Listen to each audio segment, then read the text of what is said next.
I'm glad you started this. So we're going to actually get into our Barbie review because Barbie actually has a good example of this. All right, so it's going to be a little weird. Again, He wants me to be a white woman. It's going to be, no, I don't. I want you to be a black Barbie, like Issa Rae. So the president. Issa Rae was the president. Yeah. But like I said, so essentially what happens here is this is going to be a little weird, okay? Because I watched Barbie, as we talked about a little bit earlier in the episode. And I'm going out to see Barbie with my girls on Sunday. And this one has forsaken our entire marriage and watched Barbie without me. So I'm not even talking about that right now. Nobody cares about you and what you and your little friends are doing at the movie theater. Like that's null and void. I want to domestic violence you so bad right now. I'm glad this is on tape.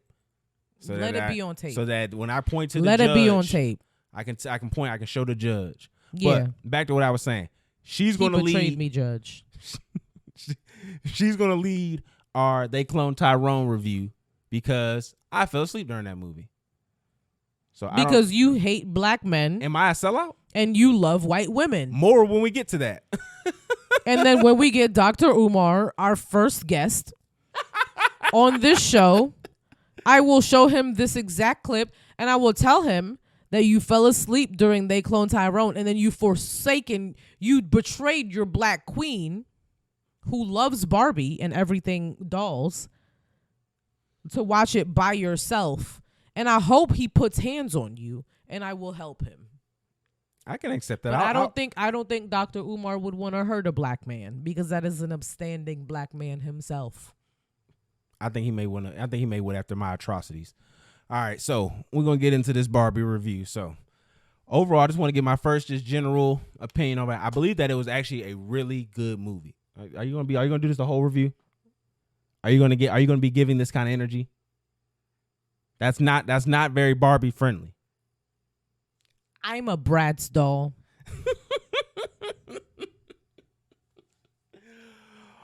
All right, so overall, I just want to start with Barbie was a really, really good movie. So this is what you're gonna do my whole review? This is what you're gonna do my whole review? You gonna hate my whole review? Okay. So I just want to start with, like I said, overall it was a really good movie. I didn't know how to take it at first because I was sitting there watching it and I didn't know, am I watching something that's trying to be serious? Are they really trying to tell a story? Is this a parody? For the most part, though, you better not ruin it for me either. I'm not gonna ruin it for the most part. I'm going to spoil some moments though. No, this is what's going on. It's Talk FNF. You know what? You can't just get up. We're doing a podcast. You can't get up. All right, engage with the Barbie review. Let me get my Ken off. All right, this is my moment. Okay. On the old show, I told you I had real opinions about Barbie. You're going to allow me to express my real opinions on this movie. What old show? Okay. So, are you ready? All right, go ahead. Jesus Christ. So, I didn't know if this movie was going to be a parody or not. I feel like the best way to interpret this movie is as a parody because this movie starts off crazy. So what I first want to do before we get into actually what happened in the movie, I want to get into the history of who actually Barbie is, because Barbie doesn't come from what people think. So when you think of Barbie, what do you think of? You think of what? A blonde white woman. And a toy, right? Yeah. Toy for who? Children. Okay, so I want to actually give y'all a deep little history dive into the history of the origins of Barbie. Barbie wasn't always Barbie. No, sir. No, sir. She used to go by another name. We're going to talk about Miss Lily. So, originally, Barbie was not the toy that y'all think was for little kids and little girls. Actually, it was a doll that was kind of given as a souvenir to playboys all around. When you was a playboy back in the day, you had the little Lily doll that was given to you as either a party favor, gag gifts, and essentially she was a sex worker. And so she had little different comics and stuff like that where she would be doing little goofy sex work, or she would just be helping guys or being very flattering to men. And that was like a symbol of, oh, you that guy when you had the little Barbie doll, you know, on your den or on your bar and stuff like that. Yeah, creepy, So, but as men do. It's not creepy. It was what it came Continue. from. So the woman who actually invented the Barbie doll saw this when she went to Europe, because it was like a German thing. She saw this when she went to Europe, took it back to America, and repurposed it into a children's doll. So again, this was something that came from sex work and repurposed into a feminist icon, very much like a lot of things. And it was just so interesting to see how the movie starts off, okay? So this movie starts off with Barbie in her iconic, original, striped bathing suit all the way down. So you don't see Barbie yet. You see these little girls, and they're talking about the history of dolls. And what they were basically used for was preparing. Essentially, they tried to nail it down to dolls were here to prepare women to be moms. So they did the little passive little statement where they said, oh, these right here, these, you know, nothing's wrong with being a mom, but there's more around. Then you have her in this sexualized outfit stepping on motherhood. She destroys it. She steps down and destroys pretty much the concept of what femininity had been looking at that time. Now, it's just so crazy to see this sex worker, which originally came from sex work, be used as something to revolutionize the nuclear family. It moves on. So now we start to get into what the Barbie world actually is.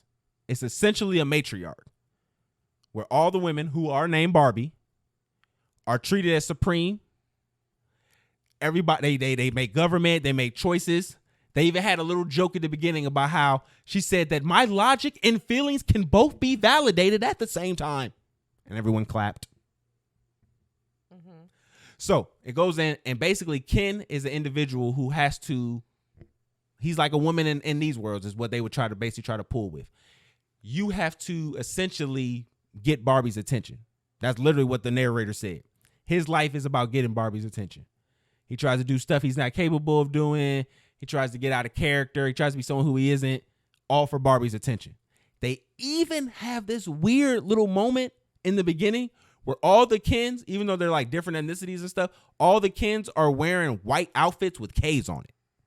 Almost to like kind of foreshadow the future of the movie in which Ken adopts patriarchy and is like the KKK and kind of stuff like that. Like it really, like they literally had 3 of them all together that was KKK in front of it.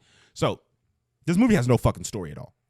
This movie has no fucking story at all. Barbie. I didn't watch it, but I saw that the movie was essentially being played by, like, voiced by children, like, because that's what dolls are. So no, they're talking. No, it's Margot Robbie's voice. Yeah, no, but it's her voice, but it's... Oh, the story's like somebody's, yeah. Like it's supposed to be like a child is overseeing the... Oh, for sure. Like, they have, like, all the band Barbies and shit. They got the pregnant Barbie. They got all that shit. Like, all that is in there. They got Barbie's sister, the one you could stretch out and make her into a woman. Like, they had all that shit there. So, essentially, the movie just starts because she's, like, fucking emo. Like, she just has an emo moment. Not even an emo day. She just said, y'all ever think about death? Skirt. Record scratch. Bitch, what? Death. She had to clean that shit up real quick. And then the next day, she lost her fucking feet. So her feet, you know how the Barbie feet go up? Yeah, she lost feet that. Flattened out. And after that, it pushed her to go into this adventure. She didn't want to go on it, but pushed her to go into the adventure. Now she's in the real world, trying to see these people who memory she keeps coming up to. And then that's when everything changes, because Ken followed her to the real world. And immediately, she feels sexualized. She feels attacked. My boy Ken feels right at home. My boy goes to the library, reads a book on patriarchy and says, why has no one ever told me this? And I want you to know, Patriarchy Ken, top 5 character this year. Patriarchy Ken was the best character I've ever seen. Yeah, because you hate women. No, because this nigga came there. Everybody was down with it. As soon as he went back to Barbie Land, everybody was down with the patriarchy. All of the women were down. Why would I want to do anything? Why would I want to think? I just want to be here with you, Ken. That shit was lit. Everything about that. Honestly, the movie should have stopped right there. Once Ken went back and brought patriarchy to Barbie Land, that was the movie. There was no more need for anything else. Everything else ended up happening it becomes even more toxic. Yeah, your dream is just a world where women don't actually question your actions because they stupid as fuck. Continue. I'm trying to figure out where was the dispute there. Yeah, I don't need you to dispute. There doesn't need to be a dispute to my statement. See, but this is the part I didn't like, though. So the conclusion of the movie ended with, essentially, the women knew that they couldn't overtake patriarchy. So what they did was they used patriarchy against themselves. They end up jumping around to all the different Kens, making them jealous of each other. And then they went to war. And while they were at war, they went and voted for how they was going to keep Barbie Land. Kept Barbie Land. The Kens lost. And they end up doing some weird little, everybody matters. Everybody's a person. Feminism is just growing up in the world, understanding that you have disadvantages. Which I say, overall, the message wasn't bad. Like, it wasn't a bad message in the movie. I just feel like patriarchy Ken just deserved way more than what he got. My boy came in there with the Magic Johnson fur coat. Like, you couldn't stop this nigga. 6 packs with a Magic Johnson fur coat. I'm going crazy out here.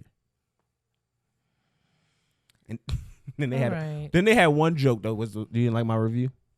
No, it was a great review, I guess. You just fucking ruined the movie for me after you stabbed me in the back and watched it without me. I want to fucking move on. Let's go.